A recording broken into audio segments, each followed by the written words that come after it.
प्रिय विद्यार्थियों, हम सभी हिंदी व्याकरण के अंतर्गत निबंध लेखन पढ़ रहे हैं, जिससे प्रथम भाग में हमने निबंध की परिभाषा, अर्थ, निबंध लिखने के लिए क्या सावधानी बरतनी चाहिए, इस पे हमने विचार किया।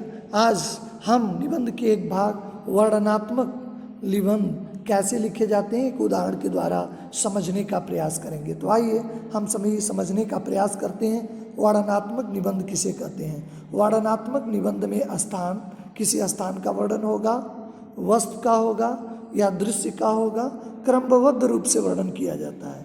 त्यौहार जैसे दीपावली, रक्षाबंधन, होली तथा वर्षा ऋतु आदि पे लिखे गए निबंध इस कोटि में आते हैं। एक उदाहरण है आपके सामने, लड़का लड़की एक समान, संकेत बिंदुओं के आधार पर निबंध लिखना होता है।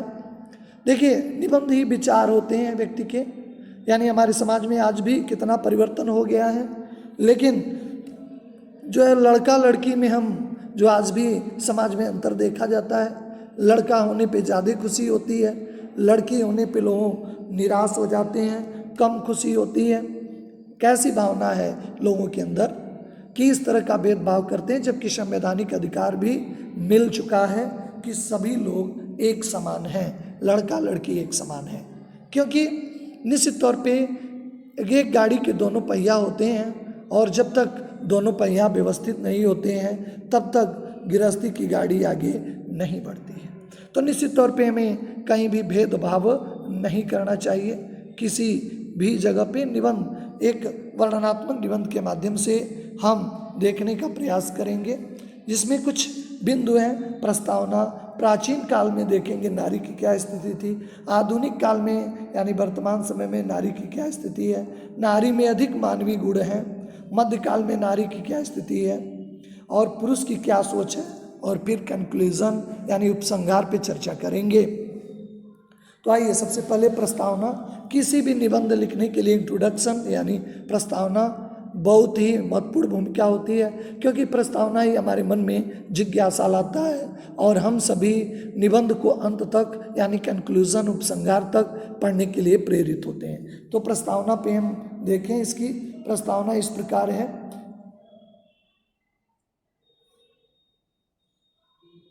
प्रस्तावना इसका देखें, प्रस्तावना इस प्रकार है। स्त्री और पुरुष जीवन रूपी गाड़ी के दो पहिए हैं। जीवन की गाड़ी सुचारू रूप से चलती रहे, इसके लिए दोनों पहिए अर्थात स्त्री पुरुष का बराबर सहयोग और सामंजस्य जरूरी है। निश्चित तौर पे दोनों गृहस्थी रूपी गाड़ी के पहिए हैं। अगर कोई भी गाड़ी आगे नहीं बढ़ सकती है अगर उसका एक पहिया पंचर हो जाए, तो निश्चित तौर पे दोनों पहिए सुरक्षित होने चाहिए। यदि इनमें से कोई एक छोटा या बड़ा हुआ तो गाड़ी सुचारू रूप से नहीं चलेगी। इस तरह समाज और देश की उन्नति के लिए पुरुषों ही की नहीं, नारियों की भी योगदान उतना ही आवश्यकता है। नारी अपना योगदान उचित रूप से दे सके, इसके लिए बराबरी का स्थान मिलना चाहिए तथा यह जरूरी है कि समाज लड़के और लड़की में कोई भेद न करे। जो भेदभाव होता है इस भेद को बिल्कुल ही नहीं करना चाहिए। तो आप सभी ने प्रस्तावना में देखा इसकी शुरुआत, यानी दोनों को एक पहिए से तुलना करके यानी दोनों के महत्वों को बता दिया। इसलिए ये प्रस्तावना प्रभावकारी होना चाहिए, इस बात का ध्यान देना चाहिए। दूसरा संकेत है इसका, नर नारी में अधिक मानवीय गुण हैं, यानी जब मानव के गुण हैं वह मानवीय गुण यानी संवेदना अधिक है। स्त्री और पुरुष एक दूसरे के पूरक हैं, एक के बिना दूसरे का कोई अस्तित्व नहीं रह जाता। यद्यपि दोनों की शारीरिक रचना में काफ़ी अंतर होता है। पुरुष शारीरिक रूप से सुदृढ़ होता है, स्त्रियां थोड़ी कोमल होती हैं। तक मानवीय गुणों की जहाँ तक बात है वहाँ नारी में अधिक मानवीय गुण मिलते हैं। पुरुष स्वभाव से पुरुष होता है, उसमें त्याग, दया, ममता, सहनशीलता जैसे मानवीय गुण नारी की अपेक्षा, नारी निश्चित तौर पे दयालुता का प्रतीक है। ममत्व, अगर ममता की बात आए तो पिता का भी प्यार अगर एक बच्चे पे होता है, लेकिन माँ की ममता ऊंचा स्थान दिया जाता है। दया, ममता, त्याग, सहनशीलता ये निश्चित तौर पे नारियों में अधिक होते हैं, पुरुषों में कम होते हैं। वही नारी वात्सल्य और प्रेम की जीती जागती मूर्ति होती है। इस संबंध में मैथिली शरण गुप्त ने ठीक है कहा है, एक नहीं दो दो मात्राएं नर से भारी नारी, देखिए ये नर में न र है, इसमें आ और ई की मात्रा बढ़ जाती है। शब्द ही निश्चित तौर बताते हैं, कहा भी गया है कि व्यक्ति का आधा परिचय उसके नाम से मिल जाता है। व्यक्ति कैसा होगा निश्चित तौर पे उसके नाम, लेकिन अब समय परिवर्तन की ओर है। नाम तो बहुत अच्छे होते हैं लेकिन काम नहीं अच्छे होते हैं, लेकिन ज़्यादातर संदर्भों में देखा जाता था। एक समय की बात है, कहते हैं मैत्री शरण गुप्त, एक नहीं दो दो मात्राएं नर से भारी नारी। प्राचीन काल में नारी की स्थिति जो थी वो वास्तव में उतनी अच्छी थी, बहुत अच्छी थी। प्राचीन काल में नर नारी को समान अधिकार प्राप्त थे। वैदिक काल में स्त्रियों द्वारा वेद, ऋचाओं और श्लोकों का उल्लेख मिलता है। भारतीय विद्या, अपाला, गार्गी आदि विदुषी महिलाएं थीं जिन्होंने पुरुषों के शास्त्रार्थ कर उन्हें छक्के छुड़ाए थे। उस काल में नारी को सधर्मिणी, गृहलक्ष्मी और अर्धांगिनी जैसे शब्दों से विभूषित किया जाता था। समाज में नारी को सम्मान की दृष्टि से देखा जाता था। निश्चित तौर पे प्राचीन काल में नारी की स्थिति बहुत ही अच्छी थी, यानी नारी विदुषी महिला होती थी, विद्वान होती थी, पुरुषों के साथ सधर्मचरणी यानी धार्मिक कार्यों में भी वो संलग्न थी। लेकिन जैसे ही मध्यकाल का समय शुरू हुआ, नारी की स्थिति में गिरावट आना प्रारंभ हो गया। धीरे दिन प्रतिदिन नारी की स्थिति निश्चित तौर पे गिरावट दर्ज की गई। तो देखें मध्यकाल में नारी की क्या स्थिति थी। मध्यकाल आते तक नारी की स्थिति में गिरावट आने लगी। मुसलमानों के आक्रमण के कारण चार दीवारी में कैद होना पड़ा। नारियों में जो है सम्मान और भी छिन गया। पर्दे में रहने को वह विवश हो गई, कर दी गई। इस काल में पुरुषों की दासी बनने को विवश कर दिया गया। ज़्यादातर उदाहरण मिलते हैं कि नारियों को दासी के रूप में कार्य करना पड़ता था। उनकी शिक्षा दीक्षा पे भी रोक लगा दिया गया। अब उन्हें गृह के कार्यों तक सीमित कर दिया गया, चूल्हे चौके तक सीमित कर दिया गया था, यानी गृहिणी उन्हें कहा गया, यानी घर के काम करें। पुरुषों की दासता और बच्चों के पालन पोषण यही उनका कार्य रह गया। पुरुषों की दासता और बच्चों का पालन पोषण यह नारी के हिस्से में रह गया। नारी को अवगुणों का भंडार समझ लिया गया। तुलसीदास जैसे महाकवि भी मध्यकालीन स्थिति को, अब क्या उद्देश्य है, इस जो है उनके दोहे पे तमाम स्त्रियां जो है प्रश्न चिन्ह खड़ा करती हैं। प्रमाण प्रबुद्ध वर्ग कहते हैं। अब इसका उद्देश्य उनका जो भी रहा, लेकिन सकारात्मक उद्देश्यों की बात करें तो अनुशासन की बात है। ताड़ना की मतलब अनुशासन हो गया, लेकिन इसका कुछ लोग गलत अर्थ निकालते हैं और कहते हैं कि ताड़ना मतलब मारना होता है, लेकिन नहीं।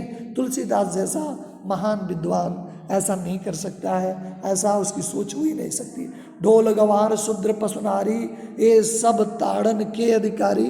ताड़न का निश्चित तौर पे तुलसीदास का जो अभिप्राय रहा है, ताड़न का अर्थ ही है अनुशासन को दृष्टिकोण में रखते हुए उन्होंने कहा है कि ढोल को भी अनुशासित ढंग से बजाना होता है। जो मूर्ख होते हैं, गंवार होते हैं, उन्हें भी समझाना बुझाना अनुशासन में। पशुओं को अगर आप ताड़े न, अगर उन्हें अनुशासित न करें तो मनमानी हो सकती है। नारियों को भी थोड़े अनुशासन तो हर व्यक्ति के लिए जरूरी है, थोड़े नारियों को विशेष कर दिया है, इसमें अन्यथा नहीं है। लेकिन तमाम आज नारियां तुलसीदास पे प्रश्न चिन्ह उठाती हैं कि वो नारियों को जो है उसमें अच्छे दृष्टिकोण से नहीं देखा जाता था। बिल्कुल ऐसा नहीं था। आधुनिक काल तो बिल्कुल परिवर्तन हो गया है ना, बिल्कुल बदल गया है। अंग्रेजों के शासन के समय तक नारी की स्थिति में सुधार की बात उठने लगी। सावित्री बाई फूले जैसी महिलाएं आगे आईं, नारी की शिक्षा में कदम बढ़ाया। इसी समय राजा राम मोहन राय, एक सती प्रथा थी हमारे देश में, यानी स्त्रियों को जला दिया जाता था। राजा राम मोहन राय ने इस सोशल इविल, सामाजिक बुराई को दूर किया। इस प्रक्रिया में स्वामी दयानंद, महात्मा गांधी ने सती प्रथा बंद करवाने, संपत्ति में अधिकार नहीं था, आज उन्हें अधिकार प्राप्त है, सामाजिक सम्मान दिलाने। आज उसी का नतीजा है कि हमारा संविधान भी कहता है कि हम नर नारी सभी एक समान है। We can not discriminate on the basis of gender. हम जेंडर के आधार पर किसी के साथ भेदभाव नहीं कर सकते हैं। विधवा विवाह, स्त्री शिक्षा आदि की दिशा में ठोस कदम उठाए गए, क्योंकि इन लोगों ने नारी की पीड़ा को समझा। जयशंकर प्रसाद ने नारियों की स्थिति पर देखकर लिखा, बड़ी ऊंची पंक्तियां हैं। नारी तुम केवल श्रद्धा हो, विश्वास रजत नक पग तल में, पीयूष स्रोत सी बहा करो जीवन के सुंदर समतल में। कि जीवन का जो सुंदर समतल है, पीयूष मतलब अमृत जैसा, तुम्हारा ममत्व, तुम्हारा दया, तुम्हारा क्षमाशीलता बहती रहे, इसी के लिए तुम श्रद्धा का विषय हो। विश्वास तुम्हारे पग में है, तुम्हारे तल में है, पीयूष स्रोत सी बहा करो जीवन के सुंदर समतल में, तो जीवन के सुंदर समतल में बहा करो।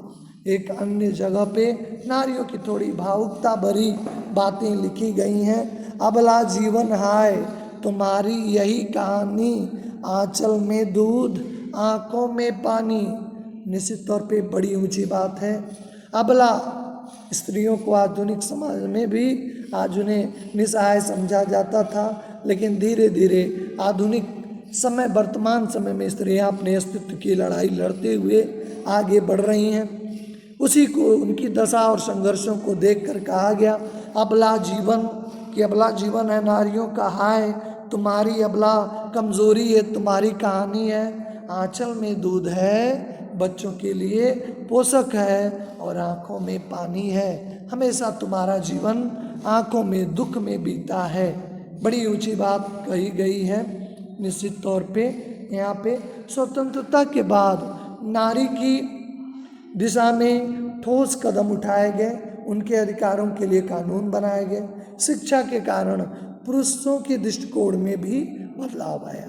जब पुरुष भी शिक्षित हुए तो उनके भर जो है चेंजेस आए। इससे नारी की स्थिति में दिनों दिन सुधरती गई। वर्तमान समय में नारी की स्थिति पुरुषों के समान बहुत मजबूत है।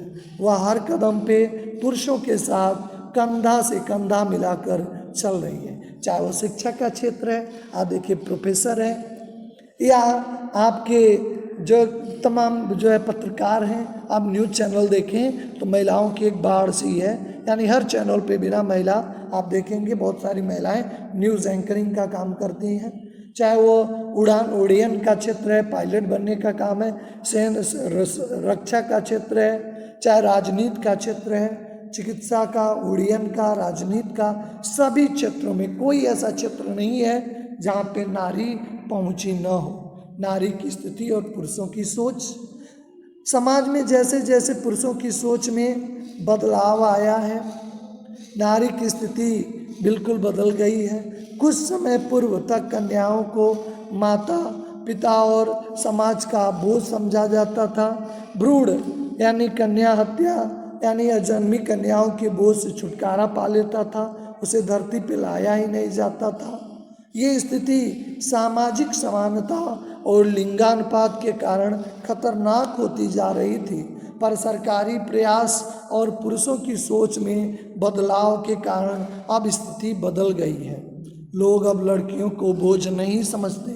पहले जहाँ लड़कियों के जन्म पे खुशी मनाई जाती थी, लड़कों के जन्म पे, अब लड़कियों के जन्मदिन भी आप समाज में देखते हैं अब बदलाव हुआ। पहले केवल लड़कों के ही जन्म पे खुशियाँ मनाई जाती थी, लड़कियों की नहीं, लेकिन आज देखते हैं खुशियाँ मनाते हैं। आज जन्मदिन जैसे बच्चों का भी अगर लड़कों का मनाया जाता है तो लड़कियों का भी मनाया जाता है।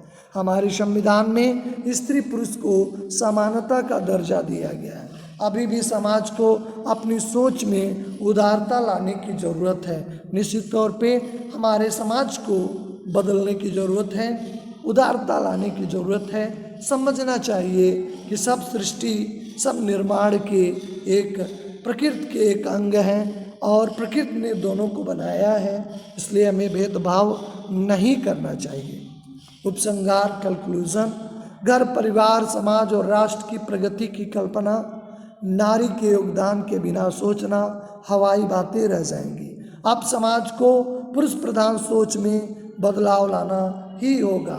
निश्चित तौर पे आज भी कितना संवैधानिक अधिकार मिले हैं, कितने भी लोगों को अंदर शिक्षा आई है, लेकिन कहीं न कहीं आज भी भेदभाव है।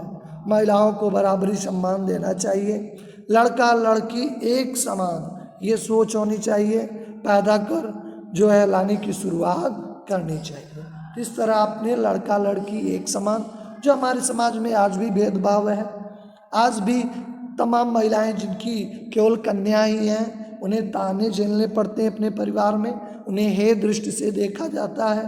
पुरुष प्रधान समाज की सोच निश्चित तौर पे ये निबंध बताता है कि आज बदलने की आवश्यकता है, क्योंकि नारी बिल्कुल ही आगे बढ़ रही है। पीयूष अमृत सी बहा करो, जयशंकर प्रसाद ने कहा। अबला नारी यही कहानी, आंचल में दूध आंखों में पानी, ममत्व की चरम पराकाष्ठा निश्चित तौर पे दिखाया गया। तो निश्चित तौर पे नारी बिल्कुल ही कहा, इसलिए श्लोकों में भी कहा गया यत नारिया पूजन्ति देवता रम्यते, जहाँ पे नारियों की पूजा आती है निश्चित तौर पे वहाँ पे देवता रम्यते हैं। वास्तव में सच्चाई है कि जहाँ पर भी स्त्रियों का सम्मान होता है उस परिवार में बरकत होती है, उस परिवार में वृद्धि होती है। तो निश्चित तौर पे निबंध एक प्रेरणा भी देता है कि नर नारी में कोई भेदभाव नहीं करना चाहिए, हमें बिल्कुल सबके साथ समानता का व्यवहार करना चाहिए। नारी हमारे समाज के लिए निश्चित तौर पे एक धरोहर है, एक प्रतीक है, जिससे हमारा समाज आगे बढ़ता है। और समग्र विकास तभी होगा जब हमारे समाज में लिंग के आधार पे कहीं भेदभाव नहीं होगा। तो ये तो था वर्णनात्मक। आगे हम सभी विवरणात्मक और विचारात्मक निबंध के उदाहरणों के साथ फिर नेक्स्ट वीडियो में आपसे मुलाकात होगी। आप सभी का धन्यवाद।